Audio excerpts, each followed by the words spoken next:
एक कहावत तो सभी ने सुनी होगी कि ऊंट पर बैठे हो तब भी कुत्ते काट लेता है।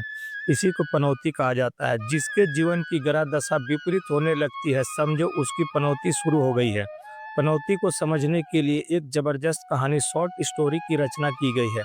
मुझे पूरी उम्मीद है यह वीडियो आपको भरपूर मनोरंजन प्रदान करेगी। अगर आप चैनल में नए हैं तो चैनल को लाइक और सब्सक्राइब जरूर कर ले। एक गांव में हीरा लाल नाम का किसान रहता था। उसकी गिनती गांव के जमींदारों में होती थी। उसके पास कई एकड़ पुश्तैनी जमीन थी जिसमें वह खेती किया करता था, लेकिन वह इतना अभागा था कि उसकी खेती हर साल बर्बाद हो जाती थी। वह जो भी फसल सोच समझ के बोता, उसमें कुछ न कुछ कमी रह जाती। और तो और हीरालाल जिस किसी व्यक्ति के खेत में जाकर खड़ा होता, खेत के उस हिस्से में कोई फसल नहीं होती थी। गांव के ज्यादातर लोग उसे पनौती समझते। कोई भी उसके पास खड़ा होना पसंद नहीं करता था। वह जिसके साथ होता उसके सारे काम बिगड़ने लगते। हीरालाल अपनी बुरी किस्मत से परेशान था। वह अपने आप को कोसता रहता था। पनौती के चलते 2 बार उसकी शादी टूट चुकी थी, जिसके बाद उसने दोबारा कभी शादी नहीं की। भले ही हीरालाल की फसल हर साल बर्बाद हो जाती थी, लेकिन वह खेती करना नहीं छोड़ता था। इस साल मौसम विभाग की जानकारी के अनुसार जोरदार बारिश होने की उम्मीद थी, जिसके चलते गांव के लोगों में खेती को लेकर डर बना हुआ था। सभी को लग रहा था कि कहीं ऐसा ना हो कि हमारी फसलें बर्बाद हो जाए।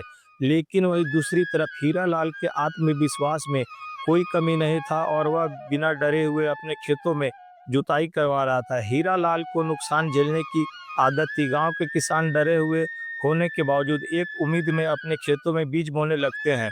हीरालाल अपने गांव के खेतों में जायजा लेने के लिए चक्कर लगाता है, लेकिन किसी के खेत के अंदर वह प्रवेश नहीं करता है, क्योंकि उसे अच्छे से पता है कि वह एक पनौती है। अगर उसने किसी के खेत में कदम रख दिया और अगर उस जगह फसल नहीं हुई तो इल्जाम उसी पर आएगा।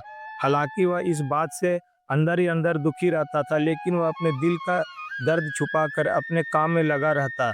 गांव में लगभग सभी ने अपने खेतों की बुआई कर ली थी।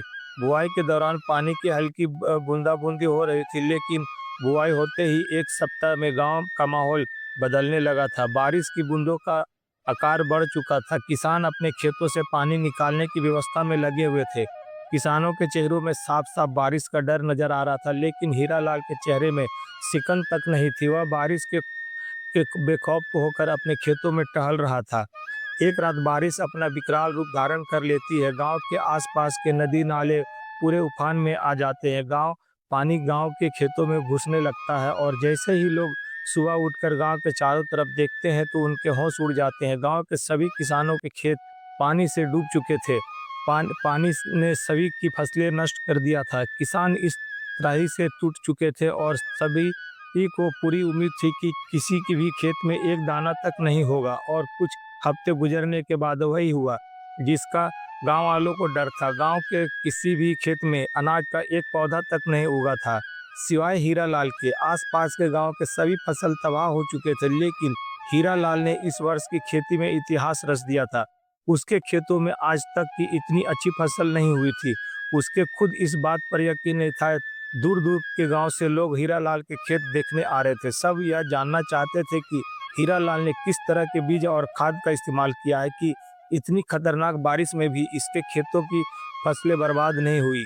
हीरालाल मन ही में मन प्रसन्न था, लेकिन कहीं न कहीं उसे अचंभा लग रहा था कि आखिर क्यों सबके खेत बर्बाद हो गए, लेकिन उसके खेत को अच्छी कुछ नहीं हुआ। गांव वालों की नज़रों में हीरालाल के माथे से पनौती का ठप्पा हट चुका था। अब लोग उसे किस्मत का धनी समझने लगे थे। हीरालाल पैदल अपने खेतों की तरफ जा रहा था, तभी उसे एक बुजुर्ग व्यक्ति नजर आते हैं। हीरालाल उन्हें पहले से पहचानता था, इसीलिए वह उनसे उनके पास जाकर बैठ जाता और औपचारिकता के तौर पर उनका हालचाल पूछने लगता है। बुजुर्ग व्यक्ति अपनी बहू से हीरालाल के लिए चाय लाने को कहता है। हीरालाल चाय पीने को मना कर देता और कहता है, अरे बाबूजी, अभी खेत जाना है, फिर थोड़ा शहर का भी काम है। यहाँ से गुजर रहा था, इसीलिए सोचा आपके पास थोड़ा बैठ लूँ, तो आ गया। तभी एक गाय हीरालाल के पास आकर खड़ी हो जाती है। उस गाय को देखते ही बुजुर्ग व्यक्ति का पूरा परिवार बाहर निकल आता है। सभी हीरालाल की तरफ आश्चर्य भरी निगाहों से देख रहे होते हैं, क्योंकि कुछ ऐसा चमत्कार हो चुका था जिसकी इस परिवार ने कल्पना भी नहीं की थी। यह गाय मरने की हालत में थी और पिछले 1 हफ्ते से उसने कुछ भी नहीं खाया था। उसके अंदर इतनी भी शक्ति नहीं थी कि वह अपना सारा भार ऊपर उठा सके, लेकिन वह हीरालाल के पास चलते हुए आई थी। परिवार के लोग उस गाय को बहुत प्यार करते थे और वह उसकी इलाज भी करवा रहे थे, लेकिन गाय की हालत दिन प्रतिदिन गंभीर होती जा रही थी। लेकिन आज जो हुआ उसे ने हीरालाल को सबकी नज़रों में एक फरिश्ता बना दिया था। धीरे-धीरे गाँव में यह बात फैल जाती है कि हीरालाल के आने से बिगड़े हुए काम भी बन जाते हैं। जैसे ही हीरालाल को पता चलता है कि लोग उसे अब चमत्कारी व्यक्ति समझने लगे हैं, उसे अपनी कुंडली में संशय उत्पन्न होता है और वह एक प्रसिद्ध ज्योतिषी के पास अपनी कुंडली लेकर पहुंच जाता है। ज्योतिषी आचार्य हीरालाल की कुंडली देखते ही मुस्कुराने लगते हैं। ज्योतिषी बहुत ज्ञानी थे और वह हीरालाल के